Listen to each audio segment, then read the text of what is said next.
بسم اللہ الرحمن الرحیم۔ پروگرام صدائے کشمیر دیکھنے اور سننے والوں کی خدمت میں میری جانب سے اور راجہ کفیل احمد خان صاحب کی جانب سے السلام علیکم ورحمۃ اللہ وبرکاتہ۔ ناظرین، جس طرح ہم آئے روز یہ بتاتے ہیں اور تمام اس وقت جو میڈیا ہے وہ کرونا کے حوالے سے آپ کو بتا رہا ہے، ہم آج اپنے اس پروگرام میں اس طرح سے تو نہیں بتائیں گے کہ جی کتنے لاکھ یا کتنے ہزار کتنے بیمار ہو گئے اور کتنے اس وقت اس کرونا میں مبتلا ہیں، لیکن بہرحال یہ ایک سکسیس سٹوری جو پوری دنیا کے سامنے آ رہی ہے کہ جی جو لاک ڈاؤن ہے وہ کتنا کامیاب ہے، سمارٹ لاک ڈاؤن ہے یا دوسرا لاک ڈاؤن ہے، جو بھی ہے کتنا کامیاب ہے۔ لیکن ایک چیز جو سامنے آ رہی ہے وہ کامیاب نظر آ رہی ہے، وہ ہے کہ اگر آپ مسلسل ماسک پہنے رکھیں گے، آپ اپنے ہاتھوں کو دھوتے رہیں گے اور آپ سوشل ڈسٹنس جو ہے ایک دوسرے سے دور اپنے آپ کو رکھیں گے اور مجمع ہجوم میں نہیں جائیں گے، تو یقیناً اس بیماری سے بچا جا سکتا ہے۔ اس لیے کہ جو اب تھوڑا سا ڈاؤن فال جو نظر آ رہا ہے اس کرونا میں، اس کا جو اس وقت سکسیس سٹوری جو بنتی جا رہی ہے، تجربہ جو سامنے آ رہا ہے وہ یہی ہے کہ لوگوں کو اب یہ احساس ہو چکا ہے کہ ہم نے ماسک پہننا ہے، ہاتھ دھونے ہیں اور ایک دوسرے سے دور رہنا ہے۔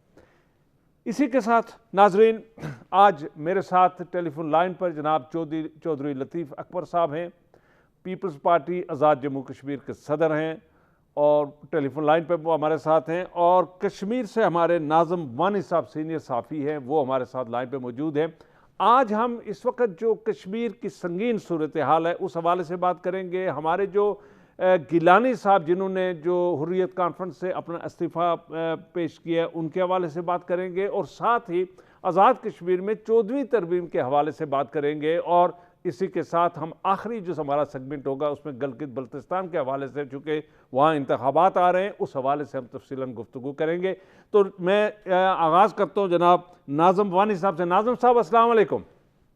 وعلیکم السلام۔ ناظم صاحب، آپ ہمارے ناظرین کو یہ بتانا پسند فرمائیں گے کہ اس وقت جو گیلانی صاحب نے جو اپنا استعفیٰ دیا، ایک اس حوالے سے بتائیں گے کہ وہ اتنے مایوس عمر کے اس یعنی بیماری کی حالت میں، اور انہوں نے ساری زندگی مسلسل جدوجہد کی، لیکن یہاں آ کر وہ کچھ مایوس نظر آ رہے ہیں۔ ان کے استعفے میں ان کی جو عبارت ہے اس سے پتہ چلتا ہے کہ وہ اپنے ہی لوگوں سے وہ مایوس نظر آ رہے ہیں، ایک نمبر ایک وہ اس حوالے سے۔ اور اس وقت جو اس بچے کی جو لاش جو ہے، میں سمجھتا ہوں کہ ایک اس بچے نے اپنی اٹینشن، پوری دنیا کی اٹینشن، جو شام سوریا کا بچہ تھا جو لیبیا کے سمندر کے ساحل پر اس کی لاشیں ملی تھی، اور اس کی لاش کو دیکھ کر ترکی نے اپنی سرزمین جو اپنے گیٹ کھول دیے تھے، جو مہاجرین تھے اور ہزاروں کے حساب سے سوریا سے جو مہاجرین ترکی میں داخل ہوئے تھے، تو وہ ایک لاش بچے کی سبب بنا تھا۔ اسی طرح سے ہم یہ جاننا چاہیں گے کہ کیا دنیا کی اس وقت نظریں جو ہیں، کیا یہ اس بچے نے جو اس کا جو دادا ہے یا نانا ہے جس کی آرمی نے وہاں کی ایک انتہائی سنگین انہوں نے جو فائر کر کے اس کو شہید کیا، اور یہ بچہ اس لاش پہ بیٹھ کے جس طرح احتجاج کر رہا ہے، یا ہاتھ میں پتھر لے کر 3 سال کا بچہ جو ہے وہ ان فوجیوں پر حملہ کر رہا ہے، کیا کوئی اٹینشن ڈائیورٹ ہوئی ہوگی؟ آپ اس حوالے سے ہمیں ہمارے ناظرین کو بتائیے گا پلیز۔ جی دیکھیے کفیل صاحب، ایک معاملہ ہے کہ آپ نے بتایا کہ حریت کانفرنس کے چیئرمین سید علی شاہ گیلانی نے جو استعفیٰ پیش کیا ہے، اس استعفیٰ میں اس نے واضح کیا ہے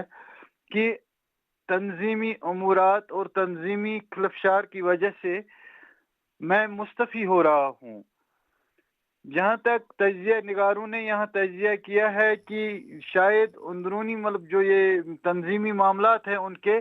تنظیمی معاملات میں شاید ان سے جو ان کا موقف ہے، جو وہ چٹان کی طرح ڈٹا ہوا ہے،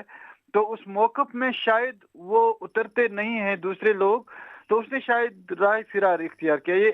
ایک پہلو ہے ان کے استعفیٰ کا۔ لیکن جب دوسرے دن حریت شورا کا جو بیان آیا تو اس میں انہوں نے واضح کیا کہ ابھی تک ہم نے اس حوالے سے کوئی بات چیت نہیں کی، لیکن آئندہ بات چیت کریں گے اور ہم اس معاملے پر عنقریب پہنچ جائیں گے کہ گیلانی صاحب چاہتے کیا ہے اور ان کے استعفیٰ دینے کی اصلی وجہ کیا ہے۔ اور چونکہ زمینی سطح پر اس حوالے سے بہت سے مطلب تجزیے کیے جا رہے ہیں. آدھے یہ لوگ کہتے ہیں کہ اب یہ مطلب لداخ کی طرف چین بڑھ رہا ہے. گیلانی صاحب نے یہ بھی کہا ہے کہ جموں کشمیر لداخ ایک ہی خطہ ہے جس کو بانٹنے نہیں دیا جائے گا. تو اس حوالے سے مختلف آرائیں ہمارے پاس آتے ہیں اور یہ تجزیے مطلب تبصرے مطلب زمینی سطح پر صحافتی سطح پر یا سماجی سطح پر ہو رہے ہیں. وانی صاحب یہ بتائیں دوسری بات ہے کہ آپ کہتے ہیں کہ جو یہ آج کنفلٹریشن کے حوالے سے کیا حالات ہے یہاں پہ. اچھا وانی صاحب آپ سے یہ کفیل صاحب سوال کرنا چاہتے ہیں, ذرا سنیے. یہ میڈیا میں رپورٹس چھپ چکی ہیں کہ یہ جو علی گیلانی کا استعفیٰ ہے, یہ جو اسلام آباد میں جو حریت کانفرنس کا چیپٹر ہے, اسلام آباد اور آزاد کشمیر جو چیپٹر ہے حریت کانفرنس کا, جو علی گیلانی گروپ جو اسلام آباد میں ایگزسٹ کر گئے, ان کے کوئی داخلی ایشو تھے. ان کے جو عبداللہ گیلانی تھا جو علی گیلانی صاحب کا نامزد ہے, تو اس کو یہاں سے ہٹایا گیا ایک گروپ نے. تو کیا وہاں سری نگر میں یہ معاملہ زیر بحث ہے؟ گیلانی صاحب کو یہ جو عبداللہ گیلانی ہے اسلام آباد میں جو پاکستان چیپٹر کے انچارج ہیں. ناظم صاحب یہ جو عبداللہ گیلانی ہیں پاکستان کے جو چیپٹر کے جو انچارج تھے, ان کو دوسرے گروپ نے ہٹا دیا, تو گیلانی صاحب کو اس پر بھی مایوسی ہوئی اور یہ بھی ایک جو سبب بنا ان کی علیحدگی کا. اس حوالے سے آپ کا کیا تبصرہ ہے؟ بالکل, یہ بھی ایک مطلب دیکھیے, یہ ہم کہہ نہیں پا سکتے ہیں کہ اصل حقیقت مطلب وہاں کی پار کی کیا حقیقت ہے, لیکن جہاں تک مطلب آر پار کی حریت کا تعلق ہے وہ تو استوار ہے, اور اس حوالے سے بھی یہ بھی ہو سکتا ہے, لیکن یہاں پر اس حوالے سے اتنا چرچا نہیں ہے سری نگر میں. اچھا وانی صاحب یہ بتائیں کہ ہم جتنا کہ یہ ہے کہ مطلب لوگ کہتے ہیں کہ گیلانی صاحب شاید اس کا جو موقف ہے اس کی تائید نہیں ہو رہی ہے. دیکھیے وانی صاحب مجھے یہ بتا دیجئے, ہمارے ناظرین یہ جاننا چاہیں گے کہ 72 سال گزر گئے, گیلانی صاحب کے موقف یا ان کی جدوجہد پر کوئی کوسچن نہیں, ان پر کوئی ایسا, مجھے یہ بتائیں کہ ہم آج تک اپنا تنظیمی امور اس کا سٹرکچر صحیح نہیں کر سکے, تو ہم کس طرح سے مودی جیسی بلا سے ہم آزادی حاصل کریں گے, جس مودی کے ساتھ پورا مسلمان امت تقریباً 80% مسلمان بھی اس کے ساتھ ہے, پوری دنیا کی بڑی قوتیں امریکہ بھی اس کے ساتھ ہے, رشیا بھی اس کے ساتھ ہے, اور ہم وہاں جدوجہد آزادی کی کوشش کر رہے ہیں. تو آپ مجھے بتائیں کہ ہم کس طرح سے یہ سرخروئی یا آزادی حاصل کر سکیں گے مودی سے یہ جو اس تناظر میں ہماری جدوجہد میں جو سب سے بڑی رکاوٹ ہے وہ ہماری لیڈرشپ کی مطلب انا پسندی, وہ ہماری لیڈرشپ کی مطلب وہ ایک دوسرے کے ساتھ وہ تال میل یا آپسی ہم آہنگی نہ ہونے کی وجہ سے تھی. کیونکہ پچھلے کئی سالوں سے اب حریت جڑ گئی تھی, لیکن جب ہی وہ جڑ گئے, جب ہی وہ اپنے ایک ٹریک پر آ گئے تھے, تو اس ٹریک پر آنے کے بعد بھارت کی سرکار نے ایسا ایک مشن کھڑا کیا کہ جو بھی حریت قائدین ہیں, یہاں تک کہ مین سٹریم لیڈران جو کم از کم آواز, اگرچہ وہ تحریک آزادی کی آواز نہیں اٹھا رہے تھے, لیکن لوگوں کی آواز کے ساتھ وہ آواز ملا رہے تھے, لوگ کسی حد تک راحت محسوس کر رہے تھے, لیکن جب وہ ان کو بھی بند کر دیا گیا تو یہاں پر بالکل سیاسی طور یہاں خلفشار ہے. وانی صاحب آپ ہمارے ساتھ رہیے گا. ہمارے ساتھ چودھری لطیف اکبر صاحب ہیں جو پیپلز پارٹی آزاد جموں کشمیر کے صدر ہیں. چودھری صاحب السلام علیکم. وعلیکم السلام. جی چودھری صاحب, ہمارے ساتھ یہ ناظم وانی صاحب کشمیر سے ایک سینئر صحافی ہیں, وہ تھے, اور ہم گیلانی صاحب کے استعفے کے حوالے سے بات کر رہے تھے. میرا جو بیسک سوال آپ سے بھی یہی بنتا ہے کہ ہم 72 سال ہو گئے, ہمارا تنظیمی سٹرکچر اتنا کمزور ہے کہ جب بھی کوئی ہماری آزادی کی طرف یا ہم آگے بڑھتے ہیں, ہمارے لوگ شہادتیں دیتے ہیں, کچھ یعنی زمینی حقائق جو ہیں وہ ہماری فیور میں آتے ہیں, تو ہمارا سٹرکچر ٹوٹ پھوٹ کا شکار ہو جاتا ہے. ہمارے آزاد کشمیر کی لیڈرشپ بھی مقبوضہ کشمیر کے حوالے سے بالکل خاموش ہے اس وقت. تو آپ اس تناظر میں آپ کیا صورتحال دیکھ رہے ہیں کشمیر کی آزادی کے حوالے سے؟ دیکھیے جی، ایک تو بنیادی بات یہ ہے کہ پاکستان پیپلز پارٹی جو ہے وہ ہمیشہ کشمیریوں کے حق خود ارادیت کی سپورٹ کرتی ہے، اور اسی لیے پاکستان پیپلز پارٹی کی لیڈرشپ میں ہے سرکاری بھٹو سے لے کے، اور پھر جب یہ حریت کانفرنس قائم ہوتی ہے، محترم بے نظیر بھٹو صاحبہ نے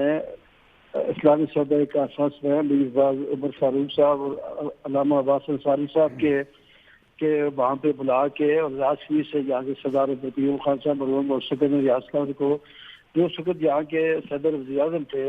ان کو بلا کے پہلی دفعہ کسی لیڈرشپ کو اکٹھا کیا اور ایک وہاں پہ OIC کا کنٹریکٹ گروپ قائم کیا، جو آج تک چلتا رہا، لیکن بدقسمتی سے اب وہ اتنا افیکٹو نہیں ہے، کیونکہ اس لیے کہ پاکستان کی گورنمنٹ جو ہے وہ اس پہ اتنا توجہ نہیں دے رہی ہے، بس ایک فارمیلٹی کے طور پہ وہاں پہ۔ آپ کو یاد ہے کہ اس سارے عرصے میں میرواز صاحب نیو یارک بھی گئے اور بہت سی جگہوں پہ گئے، اور ان سے جو OIC کے کنٹریکٹ گروپ ہے، یہ لیڈرشپ ہے، دنیا لیڈرشپ ہے، ان سے بھی ملے۔ اب جب جہاں تک ہم بنیادی طور پہ جو AJK میں جو پولیٹیکل پارٹیز ہیں، ہم وہاں کی جو پولیٹیکل جو ایشوز ہے ذاتی پولیٹیکل پارٹی کے اندر جو معاملات ہیں اس کا مداخلت نہیں کرتے۔ ہمارا جو بڑا واضح موقع ہے کہ جمہوریت کی تمام لیڈرشپ کو اپنی نمائندہ جو ہے وہ تسلیم کرتے ہیں اور ان کے ساتھ شانہ بشانہ اسی طریقے سے کھڑے ہیں۔ لطیف اکبر صاحب، یہ جو شاہ صاحب نے سوال کیا تھا کہ یہ جو اس نازک صورتحال پہ جو کشمیر کی جو سیاسی لیڈرشپ کا جو رول بنتا تھا، خواہ وہ آزاد کشمیر کی ہو، گلگت بلتستان کی ہو، پہاڑ کی ہو، تو وہ جو سیاسی لیڈرشپ کا رول ہے وہ نہیں آ رہا۔ 5 اگست کو اب 1 سال ہونے والا ہے انڈین اقدام کو، تو یہ تھا کہ وہ جو رول آپ لوگوں کو ادا کرنا چاہیے تھا وہ نہیں ہو پایا، اور جس وجہ سے گیلانی صاحب کو مستعفی ہونا پڑا۔ نہیں، یہ وجہ نہیں ہو سکتی، ممکن ہے یہ وجہ خود میں تو وہاں پہ نہیں ہوں، وہ تو انٹرنل بات بہت زیادہ بہتر سمجھتے ہیں، یا گیلانی صاحب زیادہ بہتر طور پہ بتا سکتے ہیں کہ ان کے استعفے کی بنیادی وجہ یہ ہے، لیکن ہم بنیادی طور پہ آزاد کشمیر کے جو پولیٹیکل پارٹیز ہیں، خاص کر کے پیپلز پارٹی کی بات کروں گا کہ وہ تمام حریت لیڈرشپ کو وہ اپنا نمائندہ سمجھتے ہیں، ان کے پیچھے جو بھی فیصلہ ہوگا اس کو قبول کرنے کے لیے حاصل ہے۔ ہاں، جہاں تک اس بات کا تعلق ہے کہ 5 اگست کے بھارت کے مودی کے اقدامات کے بعد AJK جو پاکستان کا اور AJK گورنمنٹ کا جو رول رہا ہے وہ اتنا زیادہ پرو ایکٹیو نہیں رہا، تو سچی بات ہے کہ اس سے ادھر تو مایوسی ہے، لیکن ہمیں بھی مایوسی ضرور ہے اس پہ، کیونکہ پاکستان کو جس طریقے سے ہندوستان نے جو 5 اگست کے جو واقعات ہیں اس کے بعد آزاد پاکستان گورنمنٹ کو چاہیے تھا کہ وہ اس کو ایگریسولی لے کے ساری دنیا میں جاتا اور پاکستان اس معاملے کو اٹھاتا کہ UNCAP کی ریزولوشن اس بات کی اجازت نہیں دیتے کہ کشمیر کو کسی بھی طریقے سے ڈیموگرافک یا کسی طریقے سے اس سے کوئی تبدیلی لائی جا سکے۔ اچھا چوہی صاحب، یہ جو یعنی جیسے ناظم نذیر وانی نے ہمیں سنگین صورتحال سے آگاہ کیا، تو اس نازک موقع پر یہ جو آزاد کشمیر لیڈرشپ ہے، آپ لوگ ہیں، وزیر اعظم راجہ فاروق قدر صاحب ہیں، یہ بجائے مسئلہ کشمیر پہ آگے آنے کے، پاکستان کو متحرک کرنے کے، یہ اپنے آئینی ایشوز میں الجھ کے رہ گئے۔ آزاد کشمیر ایک نیا ایشو کھڑا ہو گیا آئینی ترامیم کا۔ یہ بتائیں، یہ جو آئینی ترامیم کے حوالے سے آپ کی زیر صدارت ایک آل پارٹی کانفرنس ہوئی، تو آپ ناظرین کو یہ بتائیں کہ آزاد کشمیر کے جو آئین کا اصل مسئلہ کیا ہے؟ کیا جو 13ویں ترمیم ہوئی تھی اس میں کوئی ایسی کمی کوتاہیاں رہ گئی ہیں کہ جس کے لیے ناگزیر ہے 14ویں ترمیم، یا جو حکومت پاکستان کا موقف ہے وہ جائز ہے؟ لیکن پہلی بات تو میں آپ کو بتا دوں کہ میں گورنمنٹ آزاد کشمیر کو بھی اس نے بھی کشمیر کی آزادی کے حوالے سے 5 اگست کے بعد اتنا پرو ایکٹیو رول جو پلے نہیں کیا۔ APC کی بے شمار میٹنگ گورنمنٹ نے بھی بلائی اور ہم نے بھی بلائی، اس نے جو باتیں طے شدہ تھی اس سے بھی آج تک عمل درآمد کی صورت نہیں ہوا۔ اس میں بہت ساری رکاوٹ جو ہے وہ موجودہ PTI کی گورنمنٹ جو ہے وہ اس راستے میں بنی ہوئی ہے۔ جہاں تک 14ویں ترمیم کا تعلق ہے اور 13ویں ترمیم کا تعلق ہے، 13ویں ترمیم کے حوالے سے بڑے عرصے سے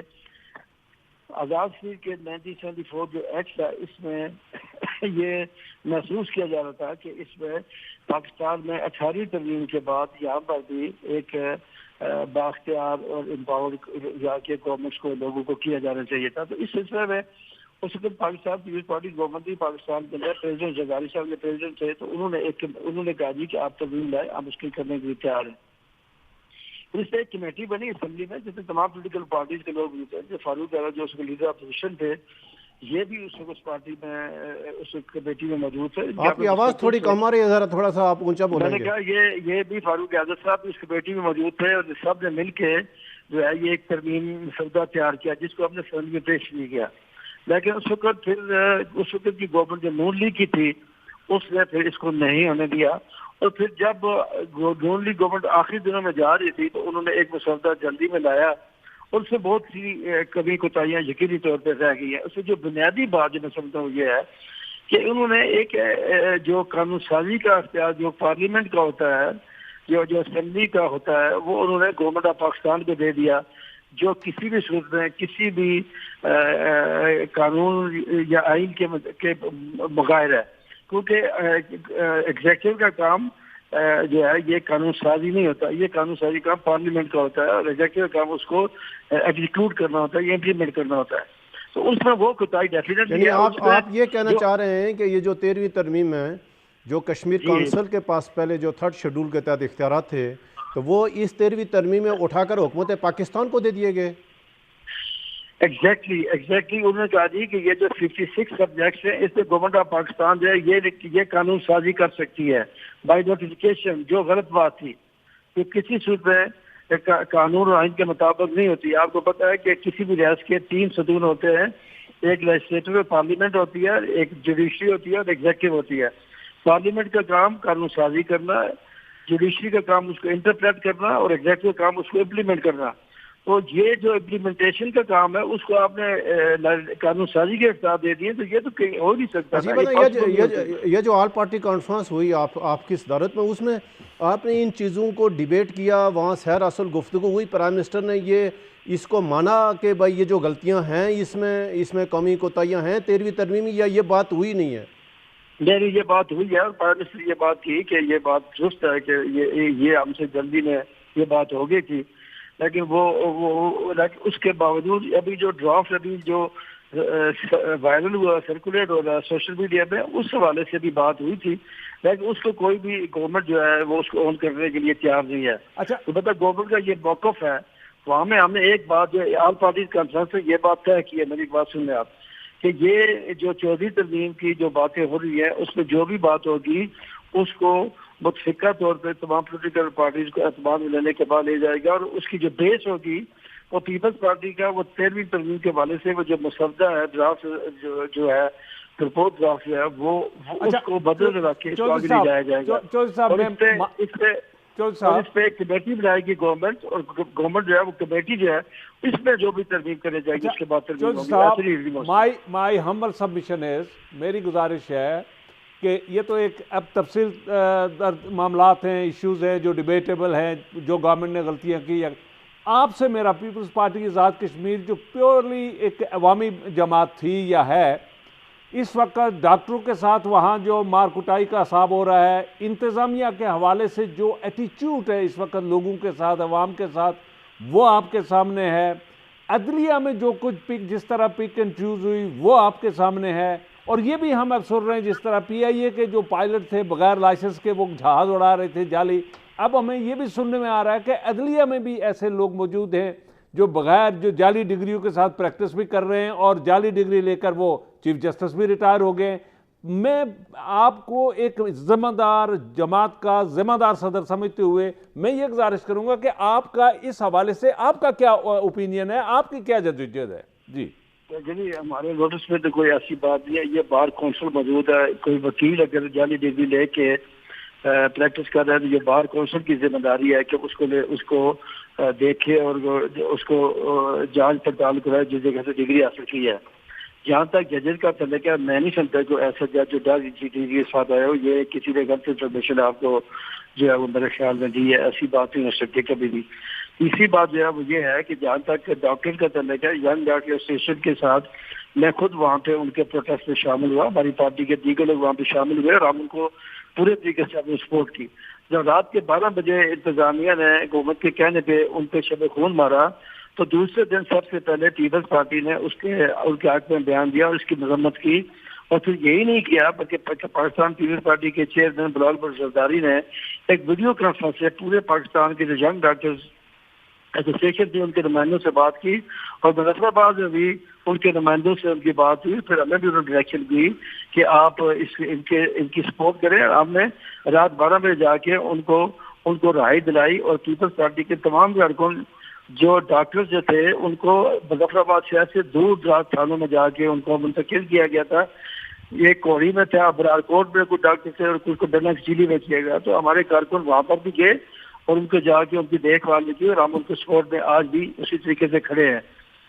چودھری صاحب آپ کی بڑی مہربانی, آپ ہمارے ساتھ ٹیلی فون لائن پہ رہے. جی ناظم وانی صاحب, آپ سے میرا آخری سوال ہے کہ اس وقت جو کشمیر کی صورتحال ہے, یہ لیڈرشپ کے جو رول تھا اس پہ بھی عوام مایوس ہوتی جا رہی ہے. اس وقت جو ہندوستان کی طرف سے جو ظلم و ستم ہے وہ پوری دنیا دیکھ رہی ہے, لیکن آواز کہیں سے ایک اجتماعی شکل میں وہ شیپ اپ نہیں ہو رہی مجاہدین کے ساتھ, ہمارے ان مظلوم عوام کے ساتھ. اور وہاں جو لاک ڈاؤن اس وقت 10.5 مہینے ہو گئے, اس حوالے سے آپ کا کیا اوپینین ہے؟ دیکھیے, یہاں اب پوری دنیا میں سپٹمبر یا دسمبر 19 سے لاک ڈاؤن ہے, اور 4-5 مہینے لاک ڈاؤن کے ہوئے, لیکن کشمیر میں 5 اگست سے مکمل طور لاک ڈاؤن ہے. جی جب 35A دفعہ 370 کو ہٹایا گیا تب سے یہاں لاک ڈاؤن ہی ہے. یہاں کی تجارت, یہاں کی اقتصادی حالت بالکل ختم ہو چکی ہے. یہاں کے میوہ صنعت, یہاں کی مالی حالت بالکل ختم ہے, اور یہاں کی سیاسی سرگرمیاں جو ہے بالکل ٹھپ ہے. کسی کو سیاسی سرگرمی کرنے کی کوئی اجازت نہیں ہے, کیونکہ سیاسی جماعتیں بالکل دم توڑ رہی ہیں, اس وجہ سے کہ ان کے قائدین جو ہیں وہ اگرچہ جیلوں سے اب باہر بھی آ رہے ہیں, لیکن ان کو شاید یہاں تک اندازہ ہو رہا ہے کہ انہوں نے ایسی چپ سادھ لی ہے کہ کوئی بات نہیں کر سکتا ہے. اور اسی حوالے سے اگر ہم دیکھیں کہ لاک ڈاؤن کی وجہ سے یہاں کی صحافتی انڈسٹری پر بالکل متاثر ہوئی وہ, کیونکہ سرکولیشن مکمل طور بند ہو گئی ہے. ناظم صاحب آپ کی بڑی مہربانی, آپ ہمارے ساتھ ٹیلی فون لائن پہ رہے. ناظرین میں یہ چاہوں گا کہ اب آخری ایک کانگریس کے سینئر رہنما جو مودی سے بیسک سوال پوچھ رہے ہیں, میں یہ چاہوں گا کہ ان کی زبانی جو سوالات وہ پوچھ رہے ہیں آپ بھی سنیے گا. پردھان منتری مودی جی چین سے آنکھ میں آنکھ ڈال کر بات کب کریں گے؟ پردھان منتری مودی جی چین کو لال آنکھ کب دکھائیں گے؟ پردھان منتری مودی جی کا 56 انچی سینہ چین کو کب نظر آئے گا؟ پردھان منتری مودی جی پینگونگ سو لیک علاقے میں فنگر 4 سے فنگر 8 کے بیچ جو لگ بھگ 50 کلومیٹر پر چین نے قبضہ کیا ہے اسے کب چھڑوائیں گے؟ پردھان منتری مودی جی گلون گھاٹی سمیت پیٹرول پوائنٹ 14 جہاں ہمارے 20 سینک شہید ہوئے وہاں سے چین کا قبضہ کب چھڑوائیں گے؟ پردھان منتری مودی جی ہاٹ سپرنگز لداخ سے چین کا قبضہ کب چھڑوائیں گے؟ پردھان منتری مودی جی وائی جنکشن ڈیپسانگ پلین سے چین کا قبضہ کب چھڑوائیں گے جہاں 18 کلومیٹر اندر تک انہوں نے قبضہ کر لیا ہے؟ ان سب باتوں کا جواب پردھان منتری کو دینا چاہیے. جی ناظرین, یہ تھے انڈیا سے جو کانگریس کے لیڈر ہیں, ان کے یہ سوالات تھے, اور یہ تو آپ نے سن بھی لیا ہوگا. اور انڈیا مسلسل اس کی تردید کر رہا ہے کہ چائنا نے ہمارے کسی علاقے پر قبضہ نہیں کیا, لیکن یہ کنفرم ہو چکا ہے کہ 50 کلومیٹر تک علاقہ انہوں نے, اور وہ جو ویلی گلوان ویلی ہے جو انہوں نے لے لی ہے. میں یہ چاہوں گا کہ چھوٹی سی بریک لیتے ہیں, اور بریک کے بعد ہم اسی کو کنٹینیو کرتے ہوئے ہم گلگت بلتستان کے حوالے سے تفصیلاً گفتگو کریں گے. Stay with us please.